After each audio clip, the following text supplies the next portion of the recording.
Oh, it popped on all of a sudden. You're live. Okay. You may be live. Hello. That screen is doing all sorts of things. I had already done the winter reset video not quite a week and a half ago, and it hasn't had that many views, and I guess I shouldn't be too surprised. And I was going to do like an anniversary special, but I didn't really know what to do for an anniversary special. I mean, I could mention that I wore those other boots for a few hours over the last 3 days or whatever and realized that the boots I thought they were weren't the boots that they were. I must have wore out the boots that I thought they were already. Blah, blah, blah. But this is not really going to be about boots because in the midst of putting away my holiday stuff, this is kind of the last one. And for the anniversary, I forget this. I think this was the first shirt I wore on the air, so I was going to wear the same shirt, but I'm not wearing this shirt, obviously. I have a similar shirt, but I had a conversation with my neighbor, and he said, and I don't believe that he has any more insight than I do, but this was just his guess.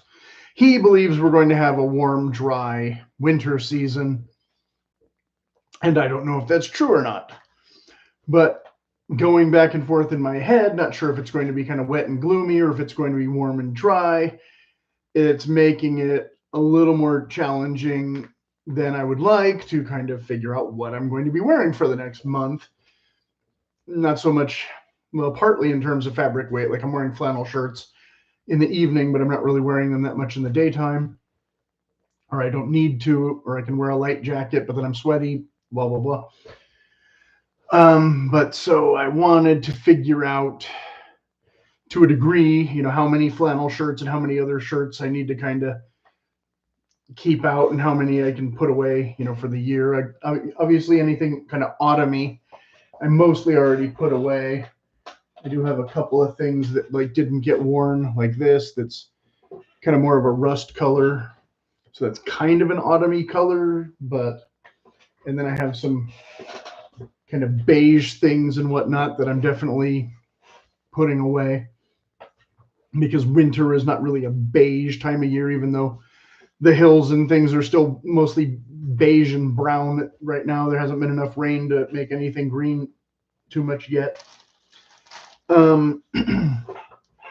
But my other winter, in my winter colors, I have, brown, which there's many shades of brown. They're not all chocolate, but we'll get into that in a minute. And I don't own that much true chocolate, even though I probably wish I had more compared to some of the other ones that could be autumn, could be winter, kind of get stuck in that middle ground. So some of that stuff is, like I said, kind of hard to know. Should I put it away or should I keep it out? So what I decided to do was go with trusty decision maker. Instead of a coin flip, I went with the die. And I decided I would do odd number for odd letters and even number for even letters. So brown or gray being even. And spoiler alert, the thumbnail gave it away. The brown won and the gray lost, which is probably fine because I own more brown clothing than gray clothing. So if the gray clothing, I shuffle most of that into the box for now and forget about it till next year. Quick and easy, done. Fine. I still have a bunch of brown stuff lying around, like I said, since autumn, because technically autumn was only, 2 weeks ago or something? Less. Even though the holidays break that up and I was wearing more festive stuff than that. So more, red and green, and this being burgundy, not red, but still kind of an autumny shirt, autumny holiday shirt. So this one's a nice transition shirt. And after I put it in the wash, this will go away until next autumn as well. But then along with this one that won't be getting worn for the anniversary, enjoy it while it lasts. I might still wear some gray stuff because I don't have like gray, or I mean, I don't like have brown sweatpants. I have gray sweatpants, and I have certain like thermal things that are gray. Yeah, like here's one I haven't worn yet. But that's, I do have a couple that are light brown or beige though too also as well. So we'll see how it goes. But that took me into two avenues. And like I said, I still have some other kind of autumny stuff that's a little too warm for a typical autumn here. So that stuff might still get worn just because it can go in the laundry with brown or red. And I have a lot of red stuff that I haven't worn yet. That's kind of more of the lumberjack winter look, which red and black is kind of a January, scheme. But so I made this little chart, and I think I had made a similar chart before. I don't remember, but let's start at the top. So I had the odd. So I put the brown and the red, and then I put the green because it had an odd number of letters. But then in the even, I put blue and gray, and then actually yellow. But then I realized, well, yellow is a warm color, and green is a cool color. So you could actually swap those and roll warm or cool. And then I made a further list of warm and cool colors that, are typically accent colors more than your regular colors. So like I said, beige and tan being one of those. Orange, I don't have a lot of clothing that's orange. Now this is where a lot of people would go with the color wheel thing, and I'm kind of skipping the color wheel because I don't think it's really necessary, because orange can be worn with green and blue, but with often mixed results, whereas yellow can be worn with green and blue much more easily. Yellow will go with pretty much all of these colors except maybe gray. And then, of course, like I said, you have the burgundy, which is technically red, and rust, which is technically brown, but also kind of red. So, you can launder them together at least. And then violet, which is, I don't know a lot of stuff that's violet that I would wear at this time of the year anyway. And then on the cool side, you have like sage, aqua, turquoise. Technically, I put black, although, like I said, black you can launder with gray, but you could also launder it with brown. But you can also really, most of the time, launder it with even red or blue or green. Probably not yellow. And then in the blue category, of course, we have navy, indigo, sky. And then I added royal and steel. Although when I put steel's, I think I meant more like slate or gunmetal. But so there's a whole bunch of different blues. But typically you don't really want to wash blue with brown, just like you don't really usually wash blue with red, but you could wash blue and green, or you could wash brown and green. In the color wheel, again, or in paint tints, brown and blue are the opposites. Now, see, on the color wheel, it'll just show you orange and blue as opposites, but orange is technically brown in paint terms. So that's why, blue is cool, brown is warm. And sometimes they work well together. I'm one of those ones who prefers, if I'm going to wear blue, I want to wear black with it, not brown, like in terms of leather and that kind of thing, as often. But I do have some shoes that have blue and brown in them. I've mentioned this before in the nautical videos or something. Gray, of course, then is, even though it's technically black and white, is blue.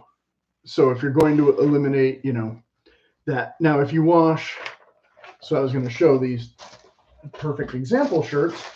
Like this one is a brown shirt that has blue in it. So you could wash this with blue jeans, yes, but you would typically call this a brown shirt, right? And it has a little bit of beige and a little bit of yellow, and it's, whatever. And so this one got the nod. If it gets cold enough, I'll be wearing that. Whereas this one, on the other hand, is technically also a brown shirt, but has more gray in it. But this I would still wash this shirt with brown because I would be less worried about this gray turning brownish, but I would not want to wash this shirt with gray items because this might not be as color fast and then could make your gray look more brown. So if you want your grays to stay nice and cool and go with your blues or whatever, you don't want to wash it with too much brown because it could, or especially red, it could turn it brown. Whereas red, again, or something like this, again, I would wash with brown, not gray. Whereas something like this, on the other hand, this is definitely, is this a brown shirt or a gray shirt? Again, I think most people would call this a brown shirt, but it might look better with a pair of gray pants overall. So depending, I mean, I could wear this with brown pants too, but I have that. Whereas this, on the other hand, you could still get away with it as well, but I think it would look better with darker pants than with this light of a gray of pants. So, and this is obviously a brown shirt with beige. And this is obviously a brown shirt, even though I have a gray one that's the exact same herringbone, and it's a little bit lighter than those pants. And this looks brown from afar, but when you hold it next to a real chocolate, you see what I'm talking about how, and this is not even, I might have worn and washed this shirt before, but it's not that faded. It just came in kind of a disappointing shade of brown for what you think you're going to get a lot of the time when you really, really, really want brown. Right? But see, something like this is really dark, so washing this with a light gray pair of pants, I mean, are you that worried about your corduroy pants or gray jeans? Probably not, but t-shirts maybe, stuff like that. This one, of course, has blue stripes in it. I didn't put them there. And this, of course, is just brown corduroys, or chocolate. But yeah, so that was what I came up with for most of my anniversary video. Try and discuss winter clothing past the holidays, insofar as not necessarily trying to blend or be camouflaged so much, but to a degree, kind of in theme with the weather and the locale. And of course, I had this sweater that I showed, which is kind of a rust red versus something like this, which is a heathered brown. So both of these will get, a fair amount of use around. And this one, a good example of a gray with a brown pattern, which again, like I said, they blend well together and stuff, but then when I'm laundering them, this one being a polyester blend, I think, shirt. This poly blend. Yeah. So this will be pretty color fast. You could wash this with either color and not worry about it. Whereas, like I said, some of the other things, you get those buffalo checks, and they're, a pretty bright red. I would say don't wash that with a gray pair of pants, or a gray shirt. But definitely consider, like I said, red, again, a warm color, brown, a warm color. Makes more sense to launder them together, obviously. And then yellow being a warm color, but you don't want to turn your yellow orange. Don't wash that with red. Don't really wash that with brown. It'll get dingy, Kind of need to wash yellow by itself to a degree, depending on what it is. You could wash yellow with green, maybe, but again, might tint it. And green is a whole other animal. I think I talked about this at length somewhere else, so I won't go all into it. And what else I don't know. It's already we're already at like 15 minutes, so I don't want to go on and on and on and on and make this video even more daunting than it has to be. But yeah, I didn't end up doing the Q&A. Maybe if I get some demand for that, we'll slot it in another week or so. And I don't know if I forgot to mention anything too essential here. But obviously, as always, if you have any questions, put them in the comments and we'll clarify whatever was confusing or you thought I missed. And enjoy the holiday display before it's gone too. That's we're getting low on time for that. So signing out for now. Oh, and the hat. I forgot to mention the hat. Yes, obviously this is Graham Brown. I have that other one with the black brim. So that one with the black brim, I'm putting that away, even though I'll still be able to access it if I really, really want to wear it. And wearing this one instead for the most part, and that other red one, and some of the brim hats. Of course, I do have at least one gray and black felt hats, but I doubt I'll be using those. Maybe the black one. We'll see how it goes. And I'll think of another video sooner than later after as soon as I post this, I'll be like, oh yeah, I should have mentioned this. Well, we'll see how it goes.